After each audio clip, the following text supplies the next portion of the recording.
आप सभी का एचडी क्लासिक यूट्यूब चैनल में। हम लोग बात कर रहे थे इलाहाबाद हाई कोर्ट में। आज हमारा सामान्य धन में दूसरा सेट होगा। इससे पहले हमने आपको एक टेस्ट करा दिया। अगर आपने उसे नहीं देखा तो जरूर देखिएगा। वीडियो के डिस्क्रिप्शन बॉक्स में प्लेलिस्ट का लिंक दिया हुआ है, वहां से आप उसे देख सकते हैं। चलिए स्टार्ट करते हैं। और आज एक बहुत ही आसान से क्वेश्चन से क्वेश्चन करा कि उत्तर प्रदेश को सामान्यतः कितने भौगोलिक क्षेत्रों में बांटा गया है। बहुत ही आसान सा सवाल है। आप लोग जानते हैं कि उत्तर प्रदेश को कितने भौगोलिक क्षेत्रों में बांटा जाता है। तो उत्तर प्रदेश को 3 भौगोलिक क्षेत्रों में बांटा जाता है। मैप में देखते हैं कि वह 3 भौगोलिक क्षेत्र कौन सा होता है। आप लोग जानते हैं कि जो उत्तर प्रदेश का ये वाला पार्ट होता है, यानी सबसे उत्तर का जो पार्ट होता है, इस वाले पार्ट को सर हम भाबर एवं तराई का क्षेत्र बोलते हैं। ये वाला जो पार्ट है ना, इसे हम लोग भाबर या फिर तराई का क्षेत्र यानी भाबर एवं तराई का क्षेत्र बोलते हैं। आप लोग जानते हैं इसमें कोई नया नहीं है, भाबर एवं तराई है ना। ये भाबर एवं तराई का क्षेत्र होता है। जबकि ये वाली जो एरिया आप देखते हैं, यहाँ से पूरा ये वाला जो पार्ट आप देखते हैं, ठीक है, इसे हम मध्य का मैदान बोलते हैं। क्या बोलते हैं? उत्तर प्रदेश का मध्य का मैदान। ठीक है, ध्यान रखेंगे। इसे हम क्या बोलते हैं? तो ये वाला जो पार्ट हुआ साथी, इसे हम बोलते हैं मध्य का मैदान। बस इसे जानना है, कुछ नोट वोट नहीं करना है। या इसी वाले पार्ट को हम गंगा यमुना का मैदान भी बोलते हैं, है ना। तो पेपर में कभी कभी आ जाता है कि गंगा यमुना का मैदान या मध्य का मैदान बोलिए, बात वही है। ठीक है। और इसके नीचे का जो ये पूरा पार्ट है, ये वाला पूरा पार्ट आप देख रहे हो, ये वाला, इस वाले पार्ट को हम लोग बोलते हैं बुंदेलखंड का मैदान बोलिए, या बुंदेलखंड का क्षेत्र। तो मैं इसे यहाँ पे लिख देता हूँ, इसी के नीचे बुंदेलखंड का क्षेत्र, है ना। तो ये वाला जो क्षेत्र है साहब, यह बुंदेलखंड का क्षेत्र कहलाता है ना, बुंदेलखंड का क्षेत्र। तो इस तरह से आप देखोगे तो उत्तर प्रदेश को 3 भौगोलिक क्षेत्रों में बांटा गया। अगला क्वेश्चन है, एक ये भी डाटा वाला क्वेश्चन है, काफी आसान सा है। कह रहा है कि उत्तर प्रदेश की मृदाओं को, जो हमारे यहाँ मृदा पाई जाती है, उनको कितने समूहों में बांटा जाता है। ये भी बहुत ही आसान सा सवाल है। तो अगर आप देखेंगे उत्तर प्रदेश में जो मृदा के समूह है, तो हमारे यहाँ 6 प्रकार की मृदाएं, यानी हमारे यहाँ जो मृदा समूह है उसको 6 पार्ट में बांटा जाता है। अब वो 6 पार्ट कौन कौन से हैं, थोड़ा सा मैप में देखिए, समझते हैं 6 पार्ट में जो मृदाएं हैं वो कौन कौन सी हैं। सबसे पहले सबसे उत्तर में जाएंगे तो एक पतली से ऐसे पट्टी आपको देखने को मिलेगा। इस तरह से पतला सा पट्टी है, इस तरह से पाया जाता है। और इस वाले यहाँ पे जो मृदा पाई जाती है साथी, आप लोग जानते हैं ये सबसे ऊपर, यानी उत्तर प्रदेश के सबसे उत्तर में है। इसके ऊपर ठीक समझ लीजिएगा कि शिवालिक पर्वत है ना। और इस वाले मृदा को हम लोग बोलते हैं भाबर मृदा। क्या बोलते हैं? भाबर की मिट्टी पाई जाती है। ठीक है, भाबर मृदा पाया जाता है। इसी के ठीक नीचे जब हम आएंगे तो एक पतली सी पट्टी, मतलब इससे भी ज्यादा पतली है, इस तरह से फैली हुई है। ये समझिएगा एक तरह से तलछट है ना। और इस वाले मृदा को जो मिट्टियां इन वाले क्षेत्र में पाई जाएंगी, यानी भाबर से ठीक नीचे जो मिट्टियां पाई जाती हैं ऐसे पतली पट्टी में, इस वाले मृदा को हम तराई बोलते हैं। तो ये हो गया 2। ठीक है, क्या बोलते हैं? तराई मृदा बोलते हैं। क्या ये बात क्लियर है? वो भाबर मृदा थी साहब, और ये कौन सी मृदा हो गई? तराई मृदा हो गई। ठीक है, अब इनके बाद आप देखोगे जो बीच वाला पार्ट है, अभी उसको हम लोग आगे डिस्कस करेंगे। अन्य आगे की बात अगर हम लोग करेंगे साहब, है ना। तो यहाँ पे जो मृदा पाई जाती है इसे हम विंध्याचल मृदा के नाम से जानते हैं। ठीक है, कौन सी मिट्टियां हैं? विंध्याचल, बहुत ज्यादा मात्रा में नहीं है, पर इसको बोलते हैं विंध्याचल मृदा। ठीक है, विंध्याचल मृदा। ठीक है, तो ये बहुत ज्यादा नहीं है, प्रदेश में बहुत कम है, लेकिन पाया जाता है तो पाया जाता है विंध्याचल मृदा। ये भी साथ ही एक मृदा का प्रकार है। और यहाँ पे आगरा के थोड़ा सा दक्षिण में आप देखोगे ना, आगरा से थोड़ा सा दक्षिण में जाओगे, या इससे मैं बना दे रहा हूँ आगरा के दक्षिण में, ये समझ लीजिएगा। यहाँ पे जो मृदा पाई जाती है अरावली मृदा के नाम से जानते हैं, समझिएगा इसको। उत्तर प्रदेश में यहाँ पे जो मृदा पाई जाएगी उसे हम अरावली मृदा कहेंगे, है ना। अरावली मृदा के नाम से यहाँ की मिट्टी को कहते हैं साहब, है ना। तो ये हो गया।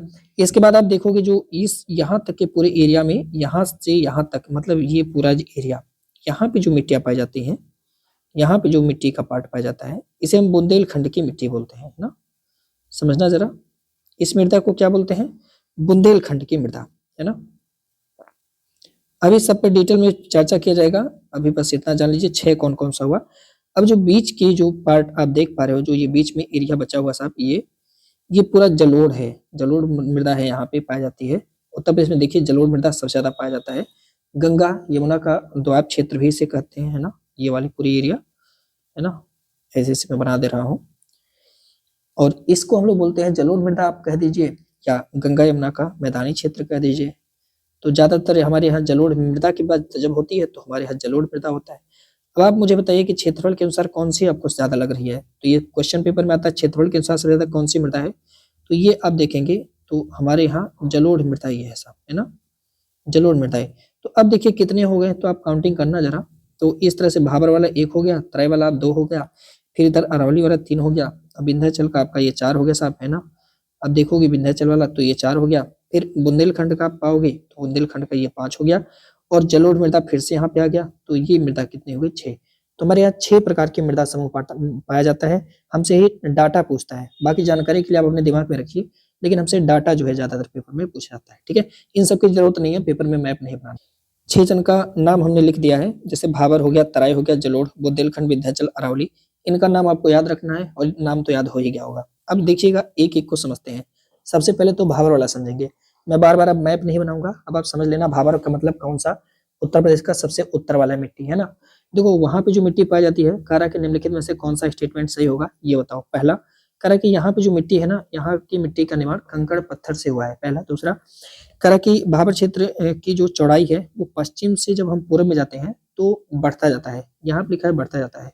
समझना जरा, समझाते हैं थोड़ा सा। देखिए आप जानते हैं ये हिमालय पर्वत है, हिमालय पर्वत के बाद महान हिमालय के बाद लघु हिमालय, लघु हिमालय के बाद शिवालिक हिमालय, शिवालिक हिमालय के बाद जानते हैं यहाँ से नदियां भाई अब इस तरह से आगे बढ़ने की कोशिश करेंगी।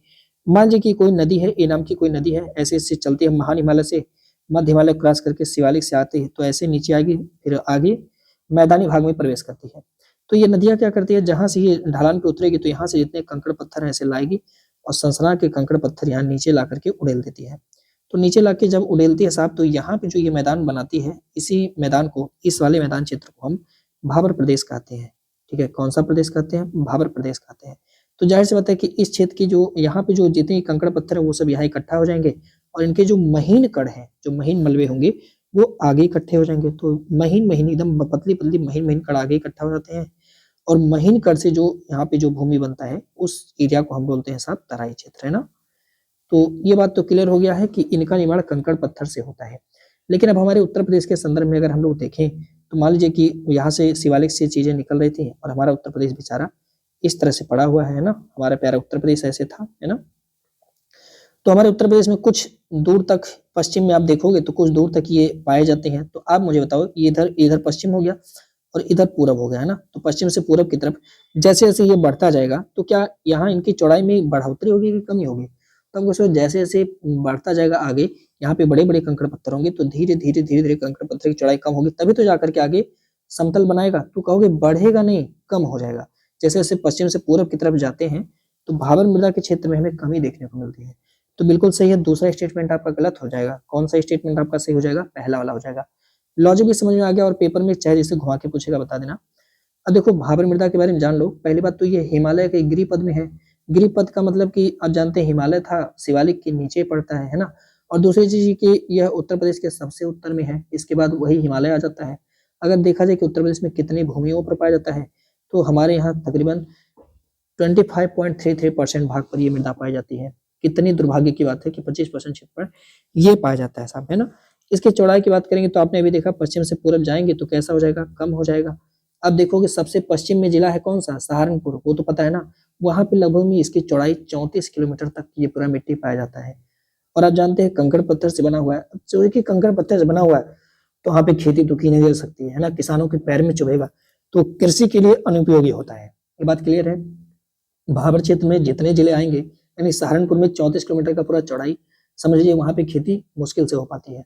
लेकिन हाँ, उनमें माइका युक्त बालू पाया जाता है, और एक खनिज पाया जाता है कांग्लोमरेट्स। तो हो सकता है एग्जामिनर आपसे ये वाला पॉइंट पूछे। बाकी ये पूछ सकता है कि यहाँ पे ये दिक्कत है। अब देखिए आप मुझे बताइए कि अगर ऊपर से कोई नदी गिर रही है और नीचे से आप कंकड़ पत्थर जमा है, तो क्या नदियां वहां पे दिखेंगी, तो नहीं। आपको सर इस क्षेत्र में नदियां विलुप्त हो जाती हैं। क्यों नदी विलुप्त हो जाती है, क्योंकि कंकड़ पत्थर में जब नदी गिरेगी, अब ऊपर से पानी गिर रही है और नीचे बड़ा बड़ा कंकड़ पत्थर, तो इसके अंदर गिरेगी और कंकड़ पत्थर में अंदर चली जाएगी पानी, है ना। लेकिन बाहर फिर से निकलेगी, समतल भूमि पर फिर से निकलेगी। लेकिन इस क्षेत्र में तो नदी गायब ही हो जाएगी, भले ये पानी चल के बाहर निकले। जैसे मान लीजिए आपके यहाँ अगर बालू का टीला रखा हुआ है, उसके ऊपर आप पानी गिराइए, तो बालू वाले तो पानी सोख लेते हैं, लेकिन क्या पानी वो खा जाते, नहीं, देखोगे तो नीचे से पानी वो निकल जाता है। ठीक ऐसा ही है ना। अगला क्वेश्चन देखिएगा। अब भाबर के नीचे आ जाइए तराई।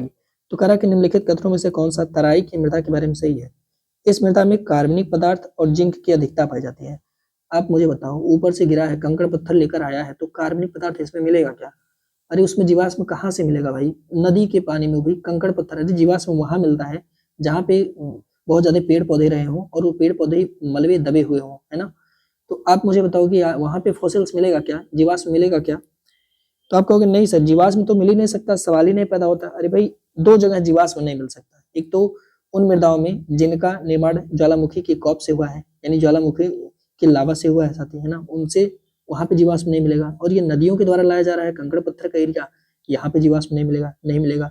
जिंक की अधिकता नहीं होती, तो जीवाश्म यानी कार्बनिक पदार्थ और जिंक की अधिकता नहीं पाई जाती है। क्या बात क्लियर है? ध्यान रखिए। दूसरी चीज, इस मृदा का निर्माण दलदली और गाद मिट्टी से हुआ है। बिल्कुल सही है। गाद मिट्टी क्यों? क्योंकि महीन महीन छोटे छोटे कण ही तो बचेंगे। अब देखिएगा, आप अपने यहाँ भी गेहूं का सीजन चला है, पानी चला के देखिए, तो जैसे आप पानी चलाते हैं तो मान लीजिए ऐसे है, पाइप है, तो पानी यहाँ पे गिरता है, तो आप पाओगे क्या, जहाँ पानी गिरता है वहाँ खड्डा बन जाता है। और उस खड्डे के सबसे किनारे किनारे आप मिट्टी को देखना, तो यहाँ पे मिट्टी एकदम से प्लेन आपको दिखाई देगी, एकदम लगेगा कितना कोई प्लेन किया हुआ है। लेकिन जैसे जैसे आप दूरी पर बढ़ते जाओगे, थोड़ा थोड़ा बड़े बड़े कण आपको दिखा देंगे, है ना। तो बड़े कण साइड साइड में इकट्ठा हो जाते हैं और महीन जो गाद है छोटे छोटे, वो यहाँ पे इकट्ठा हो जाते हैं, उसके पास में इकट्ठा हो जाते हैं। तो सही बात है कि यही तो था भाई, जो बड़े बड़े कण थे इसीलिए तो बांगर था, मतलब वो तराई के क्षेत्र में नहीं था साहब, है ना। और जो छोटे छोटे कण है ये तराई वाले पार्ट में आ जाते हैं। तो बिल्कुल सही है, दलदली और गाद मिट्टी के अवसादों से हुआ निर्माण सही है। समतल और नम होगा, समतल होगा क्योंकि मैंने देखिए अभी एग्जाम्पल के तहत देखा, और आप लोग भी जानते हैं इस बात को, है ना। तो बिल्कुल स्टेटमेंट सही है, तीसरा वाला सही है, 2 और 3 सही है, बी वाला ऑप्शन सही है, ये वाला गलत कर देना, ध्यान रखना, है ना। तराई क्षेत्र है कहाँ? तो आप कहोगे सर तराई क्षेत्र भाबर के ठीक दक्षिण में है, एक पतली सी पट्टी है, दलदली और गाद मिट्टी से बना है, कंकड़ पत्थर से नहीं बना है, ठीक है। समतल और नम है क्योंकि इसका निर्माण महीन अवसादों से हुआ है। यह क्षेत्र उपजाऊ होता है, यहाँ पे गन्ना, धान, गेहूं और जूट की खेती की जाती है। क्या नदियां यहाँ पे विलुप्त हो जाएंगी? तो कहोगे नहीं सर, यहाँ पे नदियां फिर से पुनः देखने को मिलती हैं। तो भैया नदियां यहाँ पे फिर से देखने को मिलती हैं, है ना। तो इस पॉइंट को भी थोड़ा सा ध्यान रखेंगे। एक और क्वेश्चन कह रहा है, देखिए क्वेश्चन समझिएगा, कह रहा है कि तराई के क्षेत्र के बारे में सही है, तराई के बारे में कह रहा है भाबर क्षेत्र में विलुप्त नदियां तराई क्षेत्र में पुनः निकलती हैं। तो आप कहोगे हाँ सर, ये बात तो सही है। इस क्षेत्र में जो नदियां आती हैं वो जलोढ़ पंख, जलोढ़ शंकु, बिसरपड़, गोकुल झील, बाढ़ का मैदान, ये सब बनाती है। बिल्कुल बनाती है, बेचारी परेशान थी नदियां, कहाँ पे, भाबर क्षेत्र में। तो जैसे तराई क्षेत्र में पहुंचते हैं, सोचती हैं अब लोग चलो डांस करते हैं, तो नदियां बिसरपड़ बनाने लगेंगी, एक एक अलग अलग तरीके का भू स्थलाकृतियां बनाने लगती हैं दोस्तों, ठीक है। गोखुर झील ऐसे इस तरह से आप देखोगे तो गोखुर झील बनाने लगती हैं नदियां, इतने मौज से चलती हैं। बिल्कुल सही है ना, दोनों बातें सही हैं। नदियों को लगता है कि अब हम मैदानी क्षेत्र में पहुंच गए तो लाइए तांडव करते हैं, सी हो जाएगा प्रश्न आपका राइट आंसर दोस्तों, है ना। तो याद रखेंगे 1 और 2 दोनों स्टेटमेंट यहाँ पे सही है। देखिए भाबर क्षेत्र में जो नदी विलुप्त होती है, हम लोगों ने देखा तराई क्षेत्र में फिर से निकलेगी और निकल करके कई सारी स्थलाकृति बनाएगी, जैसे जलोढ़ पंख बनाएगा एकदम पूरा तरह से, इस तरह से पूरा आकृति बनाएगा, मजा करेगा। जलोढ़ शंकु बनाएगा, बिसरपड़ बनाएगा, गोकुल झील बनाएगा, बाढ़ का मैदान बनाएगा। हालांकि तराई क्षेत्र का जो जलवायु होता है वो स्वास्थ्य के लिए उत्तम नहीं होता है, ध्यान रखिएगा, हेल्थ के लिए बहुत ज्यादा सही नहीं है। हाँ, लेकिन बायोडायवर्सिटी के दृष्टिकोण से जो तराई क्षेत्र होता है, जैव विविधता के दृष्टिकोण से बहुत ज्यादा इंपॉर्टेंट होता है, यानी वहाँ पे जीव पाए जाएंगे, जीव जंतु पाए जाएंगे। वहां से जो नदियों के द्वारा भाई, चूंकि वहां की नदियां मृदा लेकर आएगी और वो मृदा आप देखे हैं किस तरह से उपजाऊ है, नई नई वनस्पतियां उगेंगी, है ना। तो इससे वहां पे जानवर रहेगा, तो जैव विविधता के दृष्टिकोण से इंपॉर्टेंट है। उत्तर प्रदेश का पीलीभीत ही ले लीजिए, अभी आप आगे चल के आप देखेंगे हम लोग कुछ राष्ट्रीय उद्यान पढ़ेंगे जो कि वहीं पर है ना, इसी कारण से वहीं पर है। तो और यहाँ पे आप देखेंगे तो गन्ना, धान और जूट इनकी खेती जो है वो किया जाता है। इसका पूरा सर्कुलर है। अगला कह रहा है कि उत्तर प्रदेश में गंगा का जो मैदान है, तो गंगा का मैदान मतलब गंगा यमुना का मैदान, वही मतलब मध्य का मैदान, है ना। कह रहा है ये किससे बना है, तो मध्य का मैदान किससे बना है, विंध्य पर्वतमाला से, इसका कोई संबंध नहीं है ना। विंध्याचल कहाँ और ये कहाँ, ज्वालामुखी गतिविधि से तो नहीं, ये भी नहीं बना है। गंगा और उसके सहायक नदी के जो जलोढ़ है वही से बना हुआ है, जाहिर सी बात है। अब ये सब क्वेश्चन बताने वाली चीज थोड़ी थी, तुरंत ऑप्शन लगाना था, ये कोई एग्जाम में आया हुआ है। जो खैर मध्य गंगा की जो मैदान थी, वैसे अगर देखा जाए तो एग्जाम के लिए जो इंपॉर्टेंट है वो बात, तो पहली बात तो याद रखेंगे कि इसे हम मध्य क्षेत्र या गंगा यमुना का द्वाब बोलते हैं। गंगा के मैदान का निर्माण इनकी सहायक नदी के द्वारा किया जाता है, जो वो लोग जलोढ़ लेकर आते हैं ना, उसी से बना हुआ है। जैसे आप देखोगे, मान लीजिए एक समय था गंगा नदी ऐसे ऐसे बह रही थी, धन धन धन, है ना। धीरे धीरे क्या हुआ कि मानव जानते हैं जब पैदा होता है तब से लेकर के जब तक मर नहीं जाता, प्रकृति का नुकसान करता रहता है। धीरे धीरे क्या हुआ कि इन नदियों के द्वारा किनारे किनारे मृदाएं इकट्ठा करते करते इस तरह से मिट्टियां इकट्ठा करती जाती रही, ये नदियां यहाँ पर इस तरह से मिट्टियां इकट्ठा करती जाती रही हैं, है ना। और मृदा इकट्ठा करते करते अब इस नदी के हिसाब आप देखोगे कि चौड़ाई जो थी वो पहले के अपेक्षाकृत कम होती चली गई इस तरह से। तो यहाँ पे जो ये मैदान का निर्माण हुआ इसी को हम गंगा और यमुना का मैदान बोलेंगे। इनके अलग अलग नाम है, ठीक है, ये इस तरह से, ठीक है। तो इसी को हम मैदानी भाग बोलते हैं साथी, है ना। बाकी नदी तो अभी भी गंगा बह ही रही है, सतत बह रही है, सतत बहानी है ना। लेकिन धीरे धीरे जो है इनके मलबे इकट्ठे हो रहे हैं। तो इन्हीं जलोढ़क से, इन्हीं ये जो नदियां जलोढ़क लेकर आई हैं, मतलब जो जलोढ़ मिट्टी लेकर आई हैं, उसी से ये पूरा निर्माण हुआ है पूरे प्लेन का, और लोग अपना घर बसा के यहाँ पे रह रहे हैं, ठीक है। अगर हम नदी द्वारा जो तलछट है या जो वहाँ की जो जलोढ़ है उनकी संरचना के आधार पे देखें तो दो तरह के गंगा मैदान को दो पार्ट में बांटा जाता है। जो ये पुरानी जलोढ़क हो चुकी है, जैसे अब यहाँ पे देखिए जो जो मिट्टी यहाँ पे मिलेगा, ये वाले पट्टी पे मैं बता रहा हूँ, ये वाली देखिए, यहाँ पे जो मृदा मिलेगी, है ना, मान लीजिए ये पट्टी पे जो मृदा मिलेगी, यहाँ की मिट्टी पुरानी हो चुकी होगी, आप कहोगे हाँ सर। यहाँ पे जो मिट्टी मिलेगी ये मिट्टी अभी नई नहीं होगी, नया नया पानी जमा हो रहा होगा, है ना। तो ये मिट्टी आपकी अभी नई नहीं होगी, जो साइड साइड में जमा हुआ होगा, जो इसके पास में रहा होगा, ये अभी नहीं रही होगी। तो देखिए जो पुरानी जलोढ़क हो जाती है ना, इसको हम बाकर बोलते हैं। यानी जो ये पुरानी ओल्ड मिट्टी हो जाती है, रहता तो गंगा का ही है लेकिन वो पुराना हो चुका होता है, और यहाँ पे उम्मीद नहीं है कि दोबारा बाढ़ का पानी आएगा, क्योंकि अभी यहाँ तक पूरा जमीन बन चुका है, समतल बन चुका है, तो यहाँ पे कैसे पानी आ सकता है, नहीं आएगा। तो बांगर होता है, और बांगर में एक चीज याद रखेंगे कि बाढ़ का पानी यहाँ पे नहीं आएगा, ठीक है, बाढ़ का पानी नहीं आएगा। और चूंकि बाढ़ का पानी नहीं आएगा तो मिट्टी में बदलाव नहीं होगा, जिस कारण से यहाँ की जो मृदा होगी वो धीरे धीरे क्या हो जाएगी, तो आप कहोगे सर अनुपयोगी हो जाएगी। किसके लिए अनुपयोगी हो जाएगी, एग्रीकल्चर के लिए, कृषि काम के लिए। लेकिन जो अभी पास की जो मृदा है, जो गंगा के पास की, यानी जो तलछट के पास की मिट्टी है, यहाँ पे जो बनेगी मिट्टी, आप कहोगे सर यहाँ तो पानी आएगी, हमेशा आएगी, बिल्कुल आएगी, अभी पास में है तो आएगा ही आएगा, है ना। इस वाली मृदा को जो जहाँ पे पानी आता है, यहाँ पे जाने बाढ़ का पानी आता है, इस वाले को हम लोग क्या बोलते हैं, हर बेसिकली इसको खादर बोलते हैं, है ना, खादर मृदा। अब चूंकि खादर मृदा में क्या पाया जाएगा, तो आप कहोगे सर बाढ़ का पानी आएगा, अपडेट होता रहेगा मिट्टियां, तो यहाँ की जो मिट्टी होगी वो कैसी होंगी, आप कहोगे सर उपजाऊ होंगी। जाहिर सी बात है, इस क्षेत्र में मिट्टियां भू आकृतियां बनाती हैं, तो खादर क्षेत्र में जो नदियां होती हैं वो बीहड़ बना देती हैं। बीहड़ कहने का मतलब ये हो गया साथी, रेवेंस जिसको बोलते हैं इंग्लिश में, कि नदियां जैसे ऐसे चली तो ऐसे ऐसे चल के ऐसे ऐसे चलने लगेंगी, तो टेढ़ी मेढ़ी रास्ता बनाई, फिर नदियां मन करे तो ऐसे ऐसे स्टार्ट कर देंगे, मतलब जहां से नहीं तहां शुरू कर देती नदियां। तो ये होता है बीहड़ यानी घाटी, जैसे आपने चंबल घाटी वगैरह पढ़ा होगा, वो वाला क्षेत्र, ठीक है। आई होप आपको ये चीजें पूरा बांगर खादर समझ में आ गया होगा। और ज्यादा अगर आपको डिटेल में पढ़ना है तो समय बर्बाद करना ही है ना, तो अपना समय मत बर्बाद करिए, जो इंपॉर्टेंट है वही पढ़िए। देखिए क्वेश्चन करें कि उत्तर प्रदेश में निम्नलिखित में से किस प्रकार की मृदा का विस्तार सबसे ज्यादा है, तो ये तो आंख बंद करके बताइए क्या हो सकता है। आपको सर अभी तो पढ़ा था ऊपर, बहुत ज्यादा 57% के आसपास में जलोढ़ मृदा है। मार दीजिएगा, पहला आंसर आपका हो जाएगा सही, है ना। तो देखेंगे जलोढ़ मृदा, एल्यूवियल सॉइल की बात करेंगे तो यह मृदा उत्तर प्रदेश के पहली बात तो मध्य मैदानी क्षेत्र में पाया जाता है। टोटल विस्तार आप देखेंगे तकरीबन 57% के आसपास में पाया जाता है, सबसे ज्यादा यही पाया जाता है। निर्माण कैसे हुआ है, तो वही गंगा यमुना का जो कॉप मिट्टी लाया गया, जो कीचड़ और बालू लाया गया, उसी से बना हुआ है। यहाँ की मिट्टी बहुत गहरी होती है और पूरी तरह से विकसित होती है, ये बात ध्यान रखिएगा, है ना। अगला चीज, जल, इन मृदाओं में पोटास और चूना मात्रा मिलता है, पोटास भी मिलेगा, चूना मात्रा भी मिलेगा, लेकिन ध्यान रखेंगे फास्फोरस, नाइट्रोजन और जीवाश्म का यहाँ पर भी अभाव पाया जाता है। अभाव है, पूरी तरह से कमी नहीं है, अभाव पाया जाता है साहब, है ना। इसे कितने पार्ट में बांटते हैं तो वो तो बताने वाली चीज है नहीं, आपने देखा बांगर और खादर की मिट्टियां, है ना। अगला दोस्तों, ये सब टाइप ना करें, ये सब लिखे ना, इसके लिए मैं बार बार कह रहा हूँ, अभी भी कह रहा हूँ, जो हम लोग का टेस्ट सीरीज चल रहा है उसे आप जरूर ज्वाइन कर सकते हैं। टेस्ट सीरीज में बात करें तो इसकी जो फीस है ऑफलाइन, जो मतलब आपको इस तरह से क्वेश्चन पेपर मिल जाएगा, उसका डिटेल एक्सप्लेनेशन मिल जाएगा, आप उसे प्रिंट करा सकते हो, तो आप टेस्ट सीरीज को ज्वाइन कर सकते हैं। टेस्ट सीरीज में बहुत अच्छी चीज है कि आपको पहले नोट्स मिल जाएगा, फिर नोट्स के साथ साथ हमारी जो ये पूरी सीरीज चल रही है 4000 MCQ की, ये डिटेल एक्सप्लेनेशन के साथ आपको मिलता रहेगा, जिसे आप डाउनलोड कर सकते हैं, प्रिंट आउट करा सकते हैं, और प्रिंट आउट करा के मल्टीपल टाइम रिवीजन कर सकते हैं। इसकी जो फीस हिसाब ये यही है, बस इसके लिए करना क्या है, आप बहुत सिंपली लिखिए मत, लिखने का समय बहुत कम है। आप इन नंबर पे SMS करिएगा 8881716810 पे, और बोलिए सर हमको आपके जो ये टेस्ट सीरीज और नोट्स वाला फाइल चल रहा है उसमें ऐड कर दीजिए, साहब आपको ऐड कर देंगे, है ना। और अगर आप ऑनलाइन टेस्ट लेना चाहते हैं तो आप ऑनलाइन ले सकते हैं, इसके लिए बहुत सिंपल सा है, आप एप्लीकेशन पे जाओ, वो ऐप का अपना अलग नियम है साहब, है ना। ऐप का नाम है HDCLASSES, HD classes, capital letter में आप सर्च करेंगे तो हमारा ऐप आ जाएगा।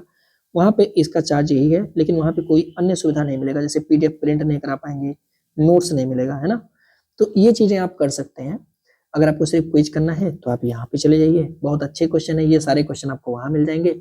और अगर आपको सिर्फ नोट्स देखनी है और एमसीक्यूज करनी है तो आप जो है ये फीस पेड करके नंबर पे ज्वाइन कर लीजिए, नोट्स मिल जाएगा और साथ में आपको टेस्ट सीरीज मिल जाएगा, कुछ लिखने की जरूरत नहीं पड़ेगी। अगला क्वेश्चन है, करेक्ट निम्नलिखित में से कौन सा स्टेटमेंट सही नहीं है, बताना। बागर क्षेत्र की मिट्टी जो होती है वो पुरानी कॉप मिट्टी का जमाव है, तो आप कहोगे हाँ सर, अभी तो हमने बताया है ऊपर, है ना। बांगर की मृदा की उर्वरा शक्ति कम होती है, तो आप कहोगे हाँ ये बात भी सही है। बांगर क्षेत्र में नदियों द्वारा बीहड़ बनाया जाएगा, अरे उतना पुरान पीछे है बांगर क्षेत्र, तो वहां पे नदी बीहड़ कैसे बनाएगी, आप कहोगे नहीं सर। तो सी आंसर हो जाएगा हमारा सही जवाब, यानी राइट आंसर, ठीक है। बांगर क्षेत्र की बात हम लोगों ने किया, तो इस क्षेत्र का निर्माण कैसे होता है, तो आपने देखा पुरानी मिट्टी से होता है और यहाँ पे बाढ़ का मैदान का पानी नहीं पहुंच पाता, इस कारण से इनकी मृदा की उर्वरा शक्ति धीरे धीरे कम हो जा रही है ना। और इनको स्थानीय रूप से कई नाम से लोग बुलाते हैं, जैसे कुछ लोग कहते हैं पुलानी जड़ोरा, कुछ लोग कहते हैं उपरहरा मृदा, कुछ लोग बोलते हैं दोमट मिट्टी, कुछ लोग बोलते हैं मटियार मृदा, कुछ लोग बोलते हैं बलुई दोमट, अलग अलग नाम है ना। इस क्षेत्र की मृदा अत्यधिक परिपक्व होती है और कैसी होती है, गहरी होती है। नाइट्रोजन और फास्फोरस की कमी, ये बात, इस पॉइंट को ध्यान रखना, इनमें नाइट्रोजन और फास्फोरस की कमी देखने को हमें मिलता है ना। एक और खादर मिट्टी के बारे में कह रहा है कि निम्नलिखित में से कौन सा कथन सही है, यह एक छिद्रयुक्त तो महीन कण वाली होती है, बहुत महीन महीन कण वाली मिट्टियां होती हैं, ठीक है। हल्का भूरा रंग का होता है, ये बात बिल्कुल सही है। उत्तर प्रदेश के पश्चिम, पूर्व और उत्तर भाग में ये मिट्टी पाई जाती है। खादर मिट्टी, ध्यान रखिएगा, कहाँ पे पाया जाएगा, खादर मिट्टी उत्तर प्रदेश के पश्चिम में भी पाया जाएगा, पूर्व में भी पाया जाएगा और थोड़ा सा उत्तर पूर्व में पाया जाएगा। ध्यान रखिएगा इस मृदा के बारे में, क्योंकि ये गंगा का मृदा है, तो तराई और भाबर वाला ना है, इसका ध्यान में रखिए। खादर मतलब क्या, गंगा वाली जो मिट्टी है उसको पार्ट में डिवाइड कर रहे हैं ना, तो ये गंगा का प्लेन है ना, ये गंगा का प्लेन है, तो ये मिट्टी थोड़ा बहुत मात्रा में हमें पश्चिमी उत्तर प्रदेश में देखने को मिलेगा, मान लीजिए कुछ क्षेत्र में, है ना। फिर उसके बाद पूर्वी उत्तर प्रदेश में देखने को मिलेगा साहब, है ना। और उसके बाद थोड़ा सा हमें उत्तर पूर्व वाले एरिया में देखने को मिलता है, दक्षिण में तो मिलेगा नहीं, है ना। तो इस तरह से ये मृदा जो है हमें खादर जो मिट्टी होती है वो इस तरह से देखने को मिलती है, ध्यान रखिएगा, है ना। अब अच्छा, क्लियर है बात, तो ये वाली पॉइंट पे आपके क्लियर है, सी स्टेटमेंट आपका हो जाएगा प्रश्न का राइट आंसर। खादर मृदा के बारे में समझिएगा, करा कि नदियों के बाढ़ का पानी यहाँ पर कैसा होता है, प्रतिवर्ष पहुंचता है ना। तो यह क्षेत्र में मृदा का परिवर्तन होता रहता है, जिस कारण से यह कैसा हो जाता है, अत्यंत उपजाऊ हो जाता है। इस मृदा को हम अलग अलग नाम से बुलाते हैं, जैसे कुछ लोग बलुआ बुलाते हैं, कुछ लोग नवीन जलोढ़ बुलाते हैं, कुछ लोग कछारी मिट्टी, कुछ लोग दोमट मटियार, कुछ लोग सिल्ट बलुआ, ये सब बुलाते हैं। यह मृदा हल्के भूरे रंग का होता है और महीन कड़ों वाला छिद्रयुक्त मृदा है। बांगर के अपेक्षाकृत इस मृदा की जल धारण क्षमता ज्यादा होती है, क्योंकि महीन कड़ होता है इसीलिए अपने अंदर यह ज्यादा देर तक पानी को रोके रख सकता है, और ज्यादा देर तक पानी को रोके रहेगा तो नमी मिलता रहेगा और फसल के लिए फायदेमंद होगा। क्योंकि भाई देखिए, पानी बहुत मात्रा में बरसे और पानी रुके ही नहीं, जमीन के अंदर पानी जाए ही नहीं, तो जमीन के अंदर अगर पानी नहीं जाएगा तो जाहिर सी बात है जो हमारी पानी नीचे का होता है, साथ ही जमीन के अंदर का पानी होता है, वो धीरे धीरे भाई खत्म तो हो ही रहा है, ऊपर से वो काम करेगा नहीं और शोषण कर नहीं पाएगा, पौधे जाइलम फ्लोएम ये सब पूरा डिस्टर्ब बन जाएगा सिस्टम पूरा, और अच्छा फसल नहीं उग पाएगा। लेकिन अब खादर मिट्टी में आप देखेंगे तो ये महीन कड़ वाली मिट्टियां होती हैं और इनकी जल धारण क्षमता ज्यादा होती है। जैसे अगर मैं आपसे कहूँ कि दक्कन के पठार के ऊपर दिन भर पानी बरसता रहे, लेकिन अब चूंकि दक्कन का पठार ज्वालामुखी लावा से निर्मित है, तो अब ज्वालामुखी लावा से निर्मित, आप सोचिए ऐसे इकट्ठा कर दीजिए पूरा लावा के एकदम परत बना दीजिए, तो मिट्टी कितना पानी कितना वो बरसे, लेकिन पानी जो है वो जमीन के अंदर नहीं जाएगा, ठीक है। और कुछ भी कर लीजिए कि दक्कन के पठार पे आप अच्छी खेती नहीं कर पाएंगे, क्योंकि जब पानी टिकेगा ही नहीं साहब, आप खुद सोचो, पानी रुकेगा ही नहीं, पानी कितना भी बरसाओ जमीन के अंदर पानी जाएगा नहीं, जिस कारण से जो पौधे लगाओगे, पौधा तो भाई जमीन के अंदर ही सूर शाखा निकलेगा बेचारा, जैसे यहाँ पहुंचेगा उसको कहेगा लाओ हमको पानी पीना है, तो पानी तो है ही नहीं है कहीं, है ना। क्योंकि ऊपर तो पानी भर के भी तुम भरे रहो पानी, लेकिन जमीन के अंदर जो व्यवस्था नहीं है, ग्राउंड वाटर नहीं है, तो क्या मतलब है, कोई मतलब नहीं है ना। ऐसे ही हमारे यहाँ दक्षिण क्षेत्र में बारिश होती है, जो हमारे यहाँ बुंदेलखंड का पठार है, बरसात तो होती है लेकिन वहाँ पानी टिकता ही नहीं है, कहाँ से रुकेगा पानी, जिस कारण से वहाँ पे कृषि करना बहुत मुश्किल हो जाता है ना। तो कम पानी वाले फसल वहाँ पे उगाए जाते हैं, या तो सरकार क्या करे, यहाँ पे पूरा नहर भर बनाए किसी तरह से, तो नहर भर बनाती है सरकार, बनाई हुई है, मध्य प्रदेश में भी बनाई हुई है, हमारे उत्तर प्रदेश से मध्य प्रदेश की सीमा पर बनाई हुई है, ताकि इन क्षेत्रों में पानी जो है सतत रूप से हर 15-20 दिन पे किसानों को मिलता रहे और किसी तरह से जबरदस्ती करके कुछ फसलें उगाई जा सके, ठीक है। तो ध्यान रखेंगे जहां पर भी खादर मिट्टी पाई जाएगी जल धारण क्षमता ज्यादा होगा, ठीक है। इनमें चूना, पोटास, मैग्नीशियम जैव तत्व की कमी होगी, ध्यान रखिएगा।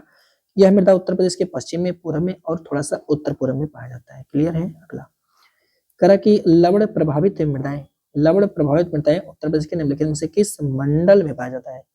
देखिए ये जो खादर मिट्टी होती है ना, धीरे धीरे खादर वाली जो मृदाएं हो रही है, सारी बांगर मृदा जो होती है साहब, ये बांगर मिट्टियां धीरे धीरे कई कारणों से, भूमि का समतल नहीं होता है, आप जानते हैं बांगर क्षेत्र की भूमि समतल नहीं होती है ना, मतलब प्लेन होने की वजह से, और कई ऐसे कारणों से गंगा के क्षेत्र में, जैसे ये गंगा का प्लेन है और बांगर मिट्टी जो पाई जाती है, जो पुरानी जलोढ़क है, तो ये पूरी प्लेन सरफेस बना ली है सब, है ना, प्लेन एरिया बना ली है, जिस कारण से यहाँ की जो मिट्टियां अब धीरे धीरे आपने देखा कि यहाँ पे बाढ़ का पानी पहुंच नहीं रहा है, तो यहाँ की मिट्टियां ऊसर हो रही हैं। ऊसर मतलब कि रेह टाइप का बन जा रही है, ऊसर मृदा यहाँ पे बन जा रही है ना। और भी कई कारण है यहाँ पे। अब कुछ लोग जबरदस्ती वहाँ पे खेती करना चाहते हैं, नहर से पूरा सिंचाई कर रहे हैं, नहर का पानी ले जाते हैं, खन रहे हैं पूरी तरह से, कई के कारण है। जैसे आप देखोगे कि उत्तर प्रदेश में तकरीबन 10% भूमि जो है वो ऊसर हो चुकी है, ठीक है। इनमें आप पाओगे कि अलीगढ़ और आगरा मंडल, तो ये लोग, ये इस मंडल के जो लोग हैं, मतलब जो जो आते हैं, जैसे अलीगढ़ हुआ, मैनपुर हुआ, कानपुर, उन्नाव, एटा, रायबरेली, सुल्तानपुर, इवन दो दक्षिण में आ जाएंगे तो प्रयागराज हो गया आपका, है ना, जौनपुर भी हो गया। तो यहाँ की जो मृदाएं हैं साहब, ये मृदाएं ऊसर होती जा रही हैं धीरे धीरे। मतलब ऊसर कहने का मतलब इसको स्थानीय भाषा में और कई नाम से जानते हैं, बंजर बोल सकते हैं, कल्लर बोल सकते हैं, रेह बोल सकते हैं। कहते हैं ना कि बंजर भूमि हो चुकी है, मतलब अनुपजाऊ हो चुकी है, और 10% भूमि मतलब बहुत ज्यादा हो गया, है ना। तो ध्यान रखेंगे इस चीज को। ऊसर दो टाइप की होती हैं, एक तो लवड़ी ऊसर होता है और एक क्षारीय ऊसर होता है। तो उत्तर प्रदेश में लवड़ी ऊसर की मात्रा ज्यादा है और वो जो है 10% भूमि को कवर करता है। तो ध्यान रखेंगे कौन कौन से जिले हैं यहाँ पे दिया गया होगा, देखिएगा। तो हमारे यहाँ की 10% भूमि कैसी हो चुकी है, ऊसर हो चुकी है। क्यों? ये मृदा खादर का नहीं, बांगर का है, क्योंकि प्लेन है, जल निकासी का कोई अच्छा व्यवस्था है नहीं, है ना। तो इसे हम ऊसर मृदा को रेह, बंजर या कल्लर के नाम से भी जानते हैं। दो टाइप का होता है, लवड़ी और एक क्षारी। लेकिन उत्तर प्रदेश में कैसा ऊसर पाया जाता है? लवड़ी ऊसर पाया जाता है। ज्यादातर कहाँ पाया जाता है? तो हमारे यहाँ अलीगढ़ में आप देखोगे पाया जाएगा, पश्चिम में, है ना, मैनपुरी में पाया जाएगा, कानपुर में, उन्नाव, इटावा, रायबरेली, सुल्तानपुर, प्रतापगढ़, जौनपुर, प्रयागराज, यहाँ पे जो मिट्टियां पाई जाएंगी वो इस तरह से पाई जाएंगी। तो पर्टिकुलर याद रखना इस चीज को, है ना। करा के निम्न प्रकारों की मिट्टी में से किस एक की बुंदेलखंड क्षेत्र में प्रमुखता? बुंदेलखंड क्षेत्र में कौन सी मिट्टी पाई जाएगी? आप कहोगे जलोढ़ मिट्टी, तो हो ही नहीं सकता, क्योंकि आपने देखा जलोढ़ मिट्टी तो मध्य के मैदान में पाई जाती है, तो सवाल ही नहीं पैदा होता। अब देखिए दो मिट्टी है, एक तो है बिंधन मिट्टी। तो बिंधन मिट्टी काहे पाई जाएगा? विंध्याचल की तो मिट्टी अलग से है, अभी मैंने ऊपर 6 पार्ट में बताया था, तो विंध्याचल का तो होगा नहीं। अब बचता है करेल मिट्टी या काली कपासी मिट्टी। तो याद रखिएगा, अगर हम देखेंगे विंध्याचल सॉरी बुंदेलखंड क्षेत्र में, तो दो तरह की मृदाएं वहां पे पाई जाती हैं, एक तो काली मिट्टी, एक तो लाल मिट्टी। ध्यान रखिएगा मेरे दोस्त, ये तो लाल मृदा पाया जाता है बुंदेलखंड में, और एक जो मिट्टी होती है वो काली मिट्टी होती है, ठीक है। अब इनके अलग अलग क्षेत्रों में अलग अलग नाम होते हैं। आप जानते हैं लाल मृदा के अलग अलग नाम होते हैं, बुंदेलखंड क्षेत्र में भी हम लोग जब पढ़ेंगे तो लाल मृदा में इनके भी नाम राकड़ करके और राकड़ ऐसे होते हैं। काली मिट्टी को आप लोग रेगुर मृदा के नाम से जानते हो, ये तो सभी लोग जानते हैं सर, हाँ जानते हैं, इसे ही हम लोग रेगुर या फिर रेगुड़ के नाम से जानते हैं। चूंकि कपास यहाँ पे प्रोडक्शन करते हैं, इसलिए इसको हम लोग काली कपास के नाम से भी जानते हैं, काली कपास मृदा, ठीक है, काली कपास मृदा। तो इसी वजह से यही वाला विकल्प हमारा राइट आंसर हो जाएगा, सही जवाब हो जाएगा, ठीक है, पहला हो जाएगा आपका राइट आंसर। एक्सप्लेनेशन में दिया है कि बुंदेलखंड में कौन कौन सी मिट्टी पाई जाती है। तो बुंदेलखंड कहाँ है, इस पेपर में पूछा था। तो दक्षिण के पठारी क्षेत्र को, प्रदेश का जो दक्षिण का पठारी क्षेत्र है, अब तो ध्यान में आ रहा होगा, मैंने स्टार्टिंग में इसलिए मैप दिखा दिया था, बना के बता दिया था, उसी को हम बुंदेलखंड की मिट्टी कहते हैं, है ना। दो प्रकार की मिट्टी यहाँ पाई जाती है, एक तो काली, एक तो लाल। काली मृदा को हम रेगुर या काली कपास बोलते हैं, जबकि बुंदेलखंड की सारी मृदाओं को कहा जाए तो वहां पे लाल मिट्टी पाया जाता है, वहां पे परवा मिट्टी पाया जाता है, मार मृदा पाया जाता है। मतलब ये भी इन्हीं लाल और काली का ही प्रकार है, भी समझेंगे। इन्हें राकड़ मृदा या भोट मृदा के नाम से जाना जाता है। तो ये सारी मृदा आपसे कहेगा कि इनमें से कौन सी बुंदेलखंड क्षेत्र की मृदा है, तो इतना नाम देगा, इनमें से आपको बताना होगा, है ना, ध्यान रखना। अगला अब जरा से देखते हैं बुंदेलखंड क्षेत्र की एक एक मिट्टियों को। पहला करें कि उत्तर प्रदेश में पाई जाने वाली जो राकड़ मिट्टी है, इसके बारे में कौन सा सही होगा, और ये क्वेश्चन पेपर में पूछा जा चुका है यूपी SSC के एग्जाम में, ठीक है। तो यहाँ पे याद रखिएगा, जो राकड़ मिट्टी होगी, आप ध्यान से बताओ कि पहली बात तो इसका नाम पड़वा नहीं है, क्योंकि पड़वा जो है ये परवा मृदा को बोलते हैं, ठीक है, ये समझने वाली बात नहीं, रटने वाली बात थी। दूसरी चीज, एल्यूमिनियम कह रहा है 30% पाया जाता है, नहीं, इतना ज्यादा एल्यूमिनियम यहाँ पे नहीं पाया जाता, ये भी रटने वाली बात है। अब चूंकि आप देखोगे सिलिका बहुत ज्यादा नहीं पाया जाता है, 60% कह रहा है, नहीं। दक्षिण की जो मिट्टियां होती हैं उनमें तिल और चना इनकी फसलें उगाई जा सकती हैं, जो राकर मिट्टी होती है वहां पे। तो इस कार्ड से सही स्टेटमेंट आपका सी था। एक एक को यहाँ पे रटना पड़ेगा, जो ये मिट्टियां हैं इसमें मेरा क्या किसी का कोई बस नहीं है। जैसे आपसे पूछेगा कि लाल मिट्टी कहाँ पाया जाता है, तो याद रखेंगे, आगे चाहेंगे तो आप देखो कि मिर्जापुर, सोनभद्र, झांसी, चंदौली और दक्षिणी प्रयागराज में पाया जाता है। लाल मिट्टी में आप देखोगे तो नाइट्रोजन, फास्फोरस, चूना, जैव तत्व की कमी होती है, लेकिन यहाँ पे आप देखोगे लौह अंश की अधिकता पाई जाती है। लाल मिट्टी को दो पार्ट में बांटा गया, एक तो राकर और एक तो पड़वा मृदा। राकर मृदा में आप देखोगे तो तिल और चने की खेती की जाती है। तिल एक खरीफ की फसल है, जबकि चना रबी की फसल है। तो राकर और राकड़े ये किसके दो प्रकार हैं, तो आप बताओगे लाल मिट्टी के प्रकार है, और लाल मिट्टी उत्तर प्रदेश में दक्षिण में पाई जाएगी, बुंदेलखंड के क्षेत्र में पाई जाएगी। क्लियर है साहब। अगला कह रहा कि मार मृदा, जो मार मृदा है उसके बारे में कह रहा है, उसमें कह रहा है कि निम्नलिखित में से किस तत्व की अधिकता पाई जाती है। बहुत इंपॉर्टेंट सवाल है, याद रखेंगे मार मिट्टी में सिलिकेट की अधिकता पाई जाती है। ऊपर अभी सवाल आया था तो इसको रटने वाला है, ये ऑप्शन हमारा मार मिट्टी के बारे में है। जरा सा समझिएगा, इसके संगठन के बारे में सवाल यही पूछता है। मार मिट्टी काली मिट्टी का प्रकार है, ठीक है, या रेगुर मिट्टी का प्रकार है। इनमें 60% सिलिकेट पाया जाता है, रट लेना। 15% लोहा और 25% एल्यूमिनियम पाया जाता है, रट लेना इसको। कहाँ पे मिलता है, उत्तर प्रदेश के जो पश्चिमी जिले हैं वहां पे ये देखने को हमें मिलेगा। इस पॉइंट को भी ध्यान रखना, क्योंकि सवाल इस बार यही पूछेगा कि मार मिट्टी के बारे में बताओ कौन सा सही होगा, और ये ऑप्शन देगा और ये ऑप्शन देगा। तो जो अच्छे से पढ़ के जाएगा, मेरी बात को सुनेगा, पश्चिम जिलों को ध्यान रखने का, वो मार नहीं खाएगा। जो नहीं पढ़ के जाएगा वो मार खा जाएगा, सवाल गलत कर देगा। कह रहे साथी जो पड़वा मृदा है, परवा मृदा या फिर पड़वा मृदा, कह रहे प्रमुखतः कहाँ पे पाई जाती है। समझने वाली बात है। यह जो मिट्टी होती है हमीरपुर, जालौन और जो यमुना का क्षेत्र होता है दक्षिण में, जैसे गंगा यमुना होता है तो यमुना नदी निकलती है, तो इसके दक्षिण में यहाँ पे परवा मृदा हमें देखने को मिलता है ना। तो हमीरपुर, जालौन इसे याद रखेंगे, वहां पे मिलता है ये।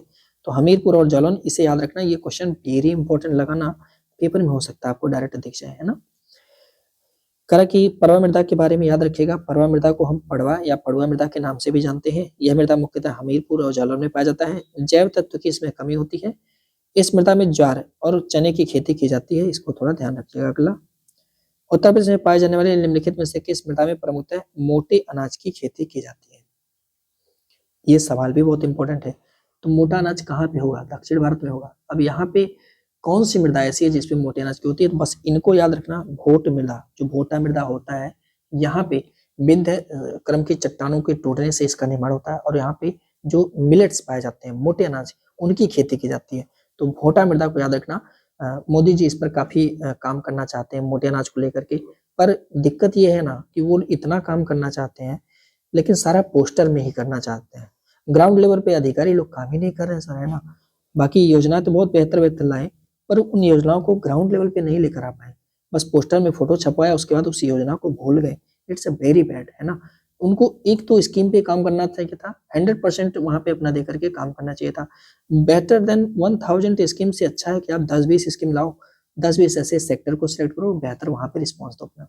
पर 1000 स्कीम ला करके पैसा बर्बाद कर दे रहे हैं, बेहतर स्कीम कुछ नहीं ला रहे। बाकी अगर आप देखें तो भोटा मृदा में हम मिलेट्स का प्रोडक्शन करके किसानों की आमदनी को वाकई में बढ़ा सकते हैं। पर पता नहीं कैसे अधिकारी हैं उनके पास, क्या ही बताया जाए। शिक्षक लोग पहुंचते नहीं हैं, जो बच्चे ही पहुंचते हैं जॉब लेकर के, और वो बच्चे पैसा कमाने में लग जाते हैं। आईएएस पीसीएस जो होते हैं साहब, वो पैसे कमाने में लग जाते हैं, अच्छे से ईमानदारी से काम ही नहीं करते हैं ना।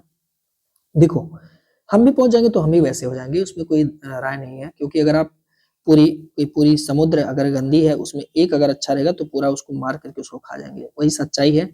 जैसे हमारे यहाँ एक हुआ था मीडिया कर्मी के साथ। सवाल समझे, कह रहा कि स्टेटमेंट दिया गया है, इसको पढ़ो और सही विकल्प का चयन करो। मृदा जब कटती है और बहती है या उड़ जाती है, इस प्रक्रिया को मृदा अपरदन कहते हैं। बिल्कुल सही है। अरे भाई, मिट्टी ऐसे जमा था, इसमें पेड़ लगा हुआ था, है ना। एक पेड़ माँ के नाम, आपको ये बात मेरी याद आ रही है। एक बार स्टेटमेंट आया था, मोदी जी कहे थे एक पेड़ माँ के नाम, है ना। तो माँ जो है लगी हुई थी, और ऐसे ही माँ अरावली पे भी लगी हुई है, ठीक है। तो ऐसे ही कितनी सारी माएँ जो है वो अरावली पर भी लगी हुई है, ठीक है। तो मोदी जी ने एक माँ जो है यहाँ पे लगाया। पर मोदी जी भूल गए कि हमने अरावली के लिए यहाँ पे वन काटने के लिए एक योजना, एक बिल पारित कर दिया कि अरावली में 100 मीटर से नीचे के जितने पर्वत हैं वो अरावली के पार्ट नहीं है, जिससे ये सारी माओ को काटना पड़ेगा, है ना। और इन माओ को काटने की वजह से, जैसे इन माओ को आप काटेंगे तो इसका परिणाम क्या होगा कि इन माँ के नीचे जो मिट्टियां हैं, जैसे ही बरसात हुआ, बरसात का पानी इनके ऊपर पड़ेगा तो ये बेचारी बहेंगे और बह करके इसे अपरदित करेंगे और नदी में जा करके मिल जाएंगे, जिससे नदियों में गाद इकट्ठा होगा, है ना भाई, नदी में गाद इकट्ठा होगा और जिससे क्या होगा, बाढ़ की प्रवृत्ति बढ़ेगी साहब। बाढ़ आएगा और बाढ़ आएगा तो इस बार बिहार को कोई बचा भी नहीं पाएगा। नो डाउट उत्तर प्रदेश भी दिक्कत में आ जाती है अगर अरावली पर्वत, अरावली को काट दिया जाता है, अरावली के वन क्षेत्रों को काट दिया जाता है, ठीक है। तो ये वाला जो अपरदन हुआ ना, इसको हम लोग बोलते हैं सब जलीय अपरदन। तो एक तरह से तो ये जल जो है ये अपरदन करता है ना, इसको हम जलीय अपरदन बोलते हैं, ठीक है। तो ये मृदा के कटने और बहने की क्रिया है, जलीय अपरदन बोलते हैं। एक क्या होता है, इससे मिट्टी मान लीजिए था, ये पूरे अरावली थी और अरावली के ठीक पीछे हमारा मान लीजिए ये उत्तर प्रदेश है। उत्तर प्रदेश में बढ़िया मिट्टी लगी हुई है साहब, और बढ़िया बहुत अच्छी तरह से थार की रेगिस्तान से लू चला, गर्मी का मौसम पश्चिम से पूरब की तरफ, है ना। तो अरावली अब नहीं रह जाती अगर मान लीजिए सरकार इसको काट देती, काट नहीं पाई, लोगों का धन्यवाद करिए, कुछ लोगों ने बचाया, बहुत अच्छा किया। तो अगर मान लीजिए ये पर्वत पहाड़ ना होती तो क्या होता, तो ये मिट्टियां आगे बढ़ती और ये आगे बढ़ करके उत्तर प्रदेश में जितनी भी मिट्टियां हैं इनको उठा उठा करके पटकती, ये मिट्टियों को धूल और आंधी के रूप में लेकर जाती। आपको याद है उत्तर प्रदेश में गर्मी के महीने में लू चलता है और कितना तेजी से आंधी वांधी आता है, तो यहाँ से मिट्टियां बहा के ले जाती और मिट्टी उठा करके एक जगह से दूसरी जगह पे लेकर चली जाती है ना। तो इस वाले अपरदन को हम लोग बोलते हैं वायु अपरदन, क्या बोलते हैं, वायु अपरदन बोलते हैं, ठीक है। तो मृदा के अपरदन के दो कारक हो चुके, एक तो जलीय अपरदन और एक वायु अपरदन। तो हमारे यहाँ वायु अपरदन नहीं होता, क्यों नहीं होता है, कम होता है, क्योंकि हमारे यहाँ हवा बहुत तेजी से नहीं पहुंच पाती। जो हम लोग गर्मी महसूस करते तो बहुत कम है, हवाएं ऐसी चलती हैं कि मतलब रेगिस्तान में उड़ा ले जाए, इतनी तेजी से चलती है ना। तो धन्यवाद है अरावली का कि उसने हमें और जितने भी अन्य राज्य हैं उनको बचाए हुए हैं, और धन्यवाद है लोगों का जिन लोगों ने अरावली के लिए लड़ाई किया। तो मेरे दोस्त, जलीय अपरदन और वायु अपरदन दो टाइप के अपरदन होते हैं। हमारे उत्तर प्रदेश में कौन सा होगा, तो ये वाला तो होगा नहीं, हमारे उत्तर प्रदेश में जलीय अपरदन ज्यादा होता है। तो वायु अपरदन की अपेक्षाकृत हमारे यहाँ जलीय अपरदन की क्रिया सबसे ज्यादा होती है। दोनों स्टेटमेंट आपके सही थे, सी आंसर आपका राइट आंसर। बहुत प्यार से आपको ये चीज समझ में आ चुकी होगी, और भी कहानी है, अगर कहानी सुनना है तो कभी मिलना, सुना देंगे। पर एग्जाम के लिए इतना ही जरूरी था कि मृदा अपरदन क्या है भैया। देखो, जब मिट्टी कटेगा या उड़ेगा, उड़ेगा कैसे, वायु से, है ना, तो इसको हम मृदा अपरदन बोलेंगे। दो टाइप से होगा, एक तो जल से, एक तो वायु से। जल से होगा जलीय अपरदन, वायु से होगा तो वायु अपरदन, ठीक है। मृदा अपरदन पर उत्तर प्रदेश में आप देखेंगे तो हमारे यहाँ जलीय अपरदन का प्रभाव ज्यादा होता है। जलीय अपरदन बहुत खतरनाक होता है। जलीय अपरदन दो टाइप का होता है, देखिएगा, वैसे कई टाइप के हैं पर मैं दो बता रहा हूँ। एक तो हो गया आपका परत अपरदन। परत अपरदन में क्या होता है जानते हैं, पानी ऐसे से बहती है और खेत के ऊपर से गुजरती है, और खेत में, किसानों के खेत में जो खाद वाद पड़ी रहती है, इसको बढ़िया से पानी जो है बहा के ले जाती है, परत दर परत उठा के दूसरे खेत में पहुंचा देती है। लेकिन हमारे यहाँ किसान बड़ा होशियार है, इन लोगों ने क्या किया, मेड़ बांध दिया है ताकि पानी हमारे यहाँ का एक खेत का जो खाद वाद है दूसरे खेत में ना ले जा पाए। तो किसान बड़ा होशियार है। तो ये मृदा जो परत अपरदन होता है बहुत खतरनाक होता है। दूसरा अपरदन ये होता है अवनालिका अपरदन। वैसे कई टाइप हैं लेकिन मैं आपको अवनालिका बता रहा हूँ। होता क्या है कि आप देखे होंगे जब घर पे बारिश होता है तो छत है, छत का पाइप से पानी गिरा, तो पानी गिरेगा तो ऐसे पूरा धार बना लेती है, पूरा नाला बना लेता है, और उस नाले से होकर के वो पूरा पानी बहता है। और इस नाले में आरी साइड से जितनी छोटी छोटी पानी के बहाव है वो आकर के इसे नाले में, बड़े नाले में मिल जाते हैं, और अपने साथ क्या लेकर आते हैं, अपने साथ मिट्टियाँ लेकर आते हैं, और यहाँ से सारा जो है मिट्टी बहा के लेकर दूसरे क्षेत्र में पहुंचा देता है। इसे हम बोलते हैं सब अवनालिका अपरदन, है ना। ये बहुत खतरनाक अपरदन होता है। उम्मीद करते हैं ये दोनों अपरदन भी आपको समझ में आ गया होगा। कह रहा कि 2011 की जनगणना के अनुसार उत्तर प्रदेश की जो कुल कार्यशील जनसंख्या है उसका लगभग में कितना परसेंट कृषि और संबद्ध क्षेत्र में लगा हुआ है, यानी प्राथमिक क्षेत्र में लगा हुआ है। जान के आपको हैरानी होगी, अभी भी उत्तर प्रदेश में 59.3% लोग ऐसे हैं जो कृषि और संबद्ध क्षेत्र में काम कर रहे हैं भाई। मतलब 60% लोग, तो आप बताइए 60% लोग अभी ऐसे हैं जो एग्रीकल्चर में है, वो धान गेहूं उगा रहे हैं, है ना। वो कोई कंपनी नहीं बना सकते, कोई स्टार्टअप शुरू नहीं कर सकते। तो आप सोचिए ऐसे मतलब लोग जो कुछ कर नहीं पा रहे हैं ना, 60% लोग हैं, इनके लिए कोई नई स्कीम नहीं है भाई। कॉग्निटिव माइंड की कमी है, नई नई एक्सपेरिमेंट करने का मौका मिल नहीं रहा है जीवन में, तो 60% लोग अभी भी 59.3% लोग भी प्राथमिक क्षेत्र में जुड़े हैं, यानी कृषि और संबद्ध क्षेत्र में जुड़े हैं। और ये बात सुख की नहीं दुख की है ना। ये बात मैं नहीं कर रहा हूँ, 2011 की जनगणना के अनुसार उत्तर प्रदेश में आप देखिएगा ना, तकरीबन 59.3% लोग अभी भी कृषि और संबद्ध क्षेत्र में है।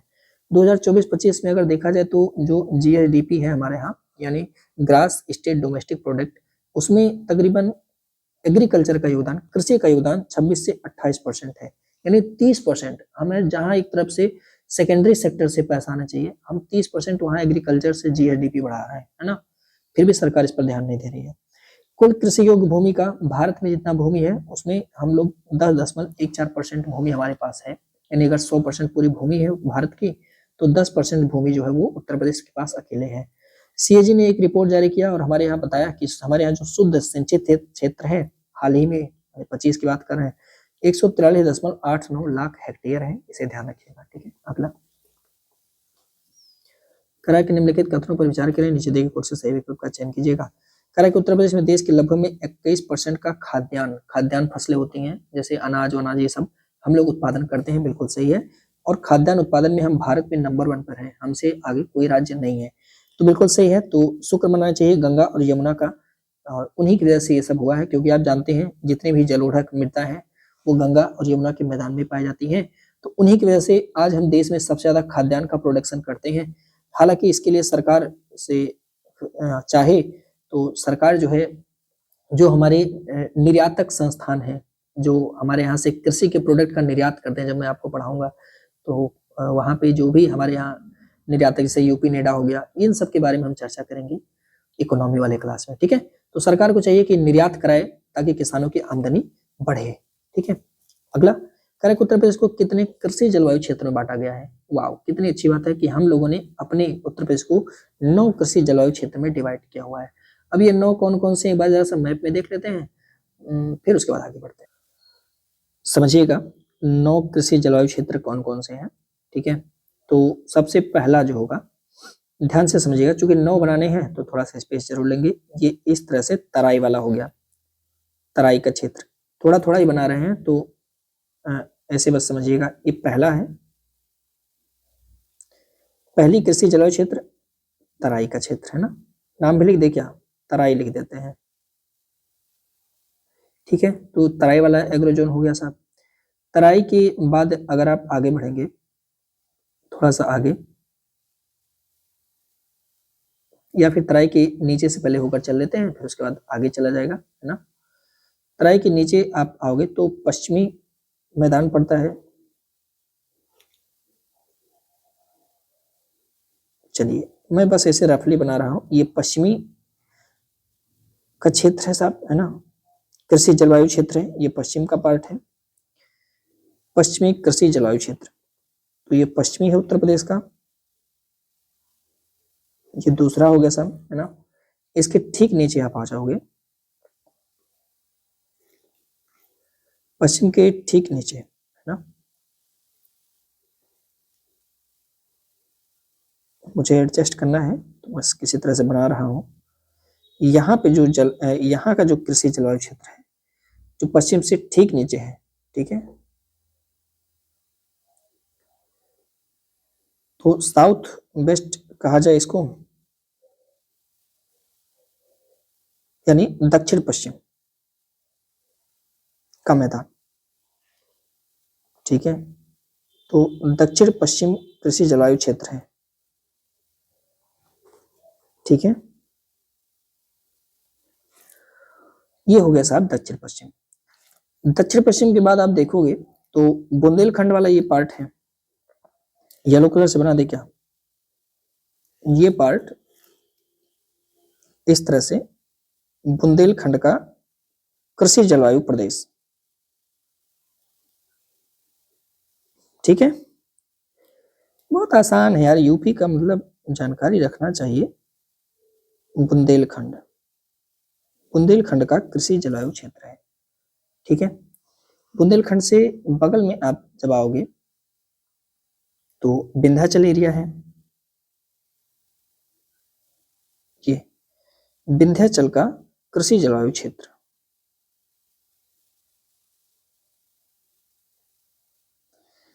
इसे लिखिएगा, विंध्याचल क्षेत्र है साहब।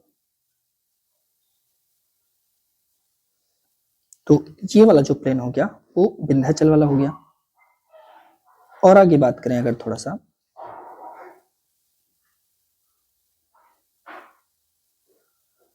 तो इस तरह से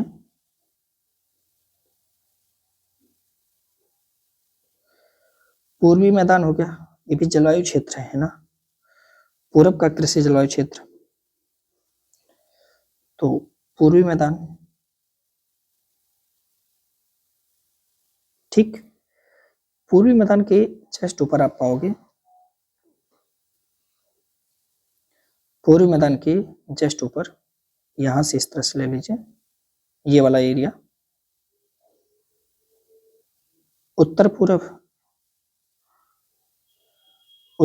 का जलवायु क्षेत्र है ना। ये कौन सा क्षेत्र है, उत्तर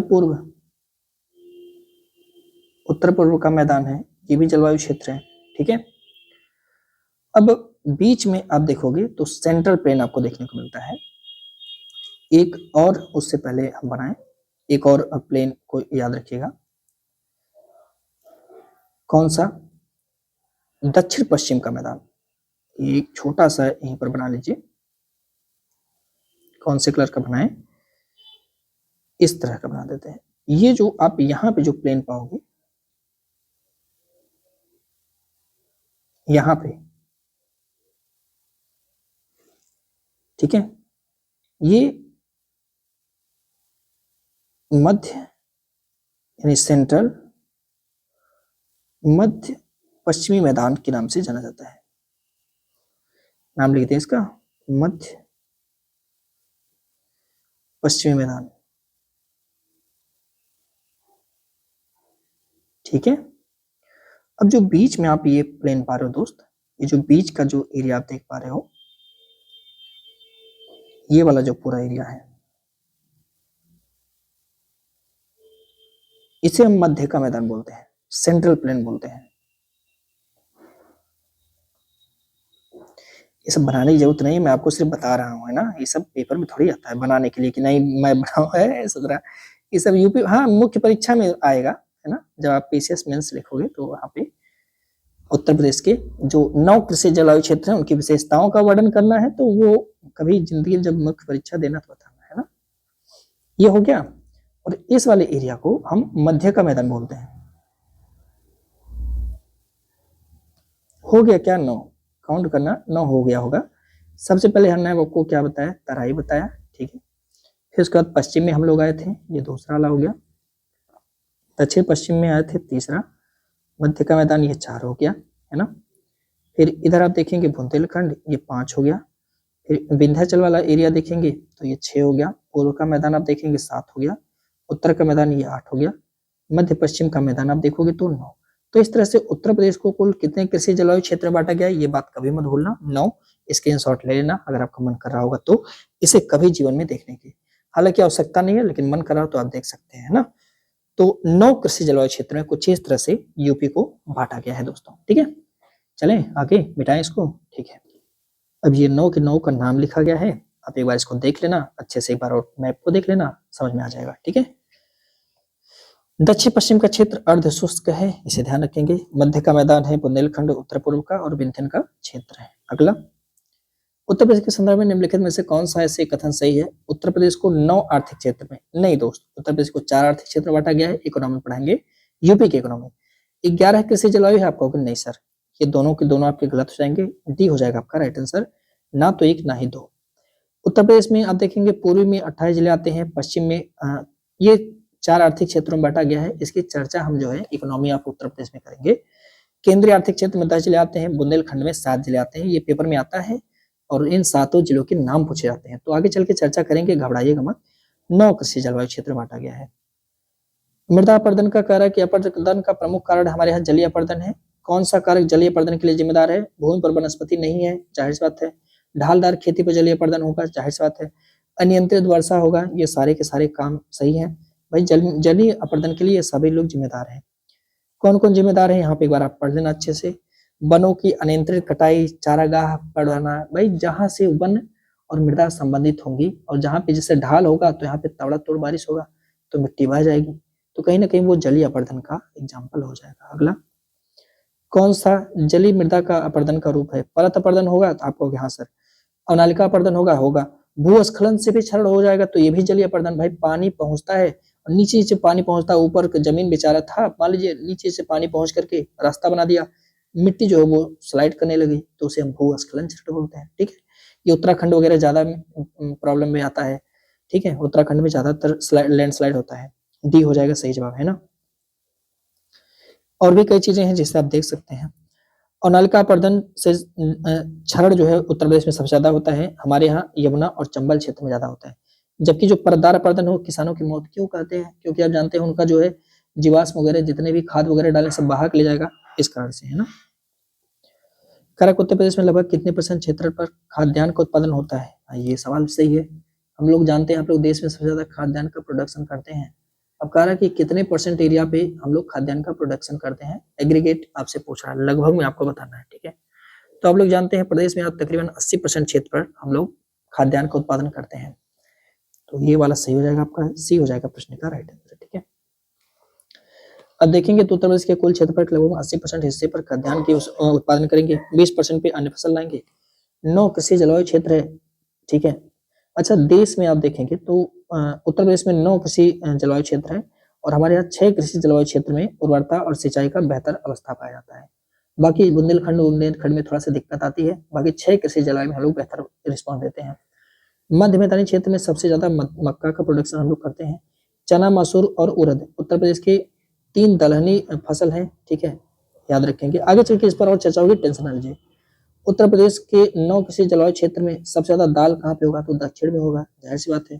तो दाल कहाँ पे होगा? बुंदेलखंड जो कृषि जलवायु क्षेत्र थी वहां पे होगा। आपको ध्यान में आ रहा है ना बुंदेलखंड वाला कृषि जलवायु क्षेत्र कहाँ पे? ठीक है, तो वहां पे हमारा दाल का प्रोडक्शन किया जाता है। उत्तर प्रदेश के 9 कृषि जलवायु क्षेत्र में से सबसे ज्यादा दाल का उत्पादन बुंदेलखंड कृषि क्षेत्र में होता है। अब सोचिए बुंदेलखंड का ज्यादातर पार्ट मध्य प्रदेश में होता है, तो अगर हम कहें दाल देश में कौन सा ज्यादा प्रोडक्शन करता होगा तो कहीं ना कहीं आपके दिमाग में आता होगा कि यार दाल कहीं ऐसा तो नहीं एमपी करता है। तो चलिए जब हम भारत का भूगोल आपको पढ़ाएंगे तो आपसे पूछेंगे तो आप बताना कि मध्य प्रदेश कितना करता है, आप कमेंट करके बताओ। देश में 3 राज्य कौन कौन सबसे ज्यादा दाल का उत्पादन करते हैं? उत्तर प्रदेश में सर्वाधिक क्षेत्रफल पर राई और सरसों उगाया जाता है। गन्ने की हमारे यहाँ औसत उत्पादकता 839 कुंटल प्रति हेक्टेयर है। गन्ना उत्पादन में भी हम शीर्ष पर हैं, ध्यान रखिएगा। प्रदेश में अरहर का उत्पादन हमारे यहाँ मध्य उवर्ती मैदान क्षेत्र में किया जाता है। अगला, करण निम्नलिखित कथनों पर विचार कीजिए, निचले कोट से सही विकल्प का चयन कीजिएगा। हमारे यहाँ मुख्य खाद्य फसल गेहूं है, सही है। उत्तर प्रदेश के सबसे ज्यादा प्रचलित फसल चक्र हम लोग धान बोते हैं, फिर गेहूं बोते हैं, गन्ना बोते हैं, ज्यादातर लोग यही बोते हैं। ये वाला स्टेटमेंट भी आपका सही है। तो करेक्ट कौन सा सही है? दोनों स्टेटमेंट आपके सही है ना। उत्तर प्रदेश में मुख्य खाद्य फसल आप जानते हैं गेहूं है और वाणिज्यिक फसल हमारे यहाँ गन्ना है। सबसे ज्यादा हम लोग धान बोते हैं, फिर गेहूं बोते हैं, फिर गन्ना बोते हैं, ये पूरा ऐसे सर्किल चलता रहता है। 2021-22 के अनुसार आप देखेंगे हमारे यहाँ सघन घनता 176.11% था और ये नवीनतम आंकड़ा है, इसके बाद आंकड़ा नहीं आया हुआ है। मक्का, आलू, गन्ना, मक्का, आलू, प्याज ये हमारे यहाँ पश्चिम क्षेत्रों में प्रचलित फसल चक्र के रूप में जाना जाता है। आज का आखिरी सवाल है, उत्तर प्रदेश में कौन सा कृषि जलवायु क्षेत्र परिवर्तन के प्रभावों विशेषकर कृषि के प्रति सबसे अधिक संवेदनशील है? तो हमारे यहाँ कौन सा एरिया जो बहुत ज्यादा संवेदनशील है एग्रीकल्चर को लेकर के, डिस्टर्ब रहता है बेचारा? तो बुंदेलखंड का क्षेत्र है, क्योंकि आप जानते हैं यहाँ पानी तो ठीक है मिलता जुलता रहता है, पानी तो मिल जाता है लेकिन पानी टिकता नहीं है वहाँ की मृदा की वजह से। तो आप देखोगे जो उत्तर प्रदेश के 9 कृषि जलवायु क्षेत्रों में से एक है बुंदेलखंड मृदा क्षेत्र, झांसी और चित्रकूट मंडल में पड़ता है और इस क्षेत्र के जो कृषि के लिए अत्यंत संवेदनशील क्षेत्र है। यहाँ की जलवायु कैसी है? अर्ध शुष्क होती है। ललितपुर, जालौन, झांसी, हमीरपुर, महुआ, बांदा, चित्रकूट में बुंदेलखंड क्षेत्र जो है वो विस्तृत है। क्यों? खराब मृदा है यहाँ की, सिंचाई संसाधन का अभाव, नवीन तकनीकों का अभाव की वजह से यहाँ पे दिक्कत हो रही है।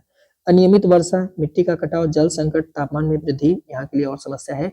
यूपी गवर्नमेंट इस पर निरंतर काम कर रही है, लेकिन काम करने के लिए होता है कि सरकार को इस टाइम योगी जी से मैं यही कहता हूँ कि बार बार मंदिर में पूजा करने से बेहतर है कि उन क्षेत्रों का दौरा ज्यादा करिए जहां पर समस्या है।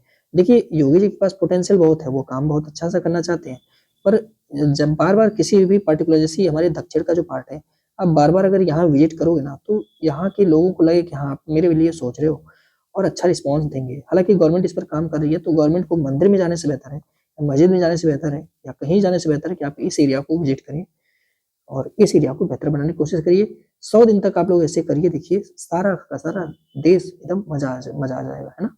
चलिए मिलते हैं आपसे हम अगले सेशन में, तब तक के लिए हमें इजाज़त दीजिए। वंदे मातरम। जय हिंद।